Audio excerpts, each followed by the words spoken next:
Welcome to the channel. My name is Matthias. Today we're going to talk about a series that I really did not have too much expectations for. There was like this big controversy right before it came out. I thought it was going to be a dumpster fire because in general the Disney Plus series that we were getting up until that moment, most of them were not that great, but happily I was totally wrong. So we're going to talk about X-Men 97 that I freaking loved.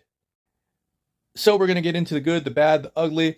And right off the bat, let's talk about one of the things that I liked the most about this series, the characterization of our titular heroes. They did a fantastic job with Cyclops. He came off as a total badass in this series. Rogue and Gambit are two other standout characters. Oh, and just in case, the series has been out for a while, but spoiler warnings, because I'm going to get into some stuff that might piss people off if they have not seen it. Now, I talked about spoiler warnings because Gambit's heroic death was next level. That was so well done.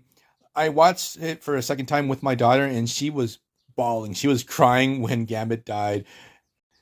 And I have to say that she's 18 years old. She's not really into cartoons or superhero stuff in general, but she was hooked with X-Men 97, so that says a lot. Another character that got a lot of love during this first season, well, it's not a first season, it's like a continuation of the original X-Men animated series, but that aside, well, it's Magneto. He had a fantastic arc during these episodes. So now let's get into the side characters, which I guess the main side character to this season would be Val Cooper. She's okay. Captain America actually plays a really fascinating role in one of the episodes in this season. But then it really leaves you scratching your head, like when we get further down the line in the series, when the shit really hits the fan, why the Avengers are not getting involved with everything that's going down. We are talking about a earth-shattering event. One would think that even though it's focused on the X-Men, the Avengers and every other superhero that you get to see in the series are going to try to do something. Then the main villain of this run is Bastion, and I have to say, they do such a good job with Bastion that I feel like his characterization is better in the series than in the comic books. I do like his comic book origin more, even though it's super convoluted, but in general, like Bastion's backstory and what motivates him, and the fact that it seems that he's sort of like a mutant, but he's not, and how he feels about mutants and his whole agenda, it's very well written. And I don't know the name of the voice actor for Bastion, I should have checked, but he does a killer job. To the point that from this point on, like if I ever grab a story and Bastion pops up, that's the voice I'm going to hear.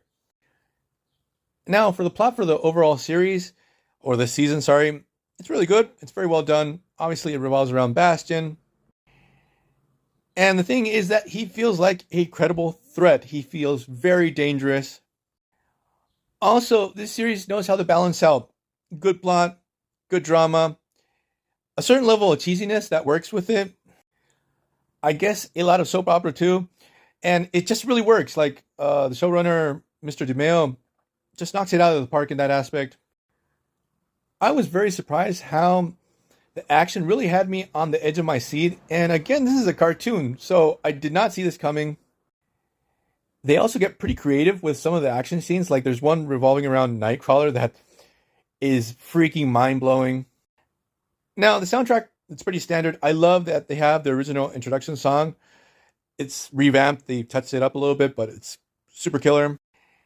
And in one episode, the one that revolves around the destruction of Genosha, they actually put a song from Ace of Base that it was so cheesy, but very, very well thought of. It fits into the narrative, especially in contrast with what's going to happen after that. Now, this series had a couple of holy shit moments that caught me off guard. The Sentinel attack on Genosha, I did not see it coming. Even though it was rushed, the way they did it was incredible. Not only we got the tragic death of Gambit, we also had the death of the Morlocks, especially the death of Leech, which was heartbreaking. Especially when you go back and rewatch the season, you have a scene where Magneto rescues the Morlocks and tells them, look, I'm going to protect you guys. No one's going to hurt you guys ever again. And 2 to 3 episodes later, they were vaporized and Magneto had failed them. It's a real gut punch. Then we have the Inferno episode that, again, way too rushed, but The animation and how they dealt with the Inferno situation itself aesthetically looked really awesome. Then at the end of the season, we get the setup that next season is going to revolve around Apocalypse, my favorite X villain. Now, let's get into the bad. That one of the aspects that I didn't like, I've already sort of mentioned, that some of the story arcs, they were very, very rushed. Like the Inferno story arc, you could have gone on for 3 episodes or have it as a B plot for a couple of episodes. And it's all done in one. The evolution of the Goblin Queen and how she changed into Madeline Pryor and then she was killed off. All that happened at a breakneck speed. And then we had that story arc with Storm, that classic Storm story where she had lost her powers. That for the life of me, I can't remember the name of the arc. We get the setup for the Adversary, who is a super cool villain, and it felt totally wasted. Also, Mr. Sinister's arc wasn't the best, at least for me, but that aside, this season was a blast to watch. It was super cool to go through a second watch through, as I mentioned, with my daughter, because I picked up on a lot of really cool things there. So the score that I'm going to give this series, that again, it's not going to make too much sense until I have more of these reviews out, is going to be a 27. So I'm going to leave this video here. I hope you guys liked it. See you guys next time. Bye.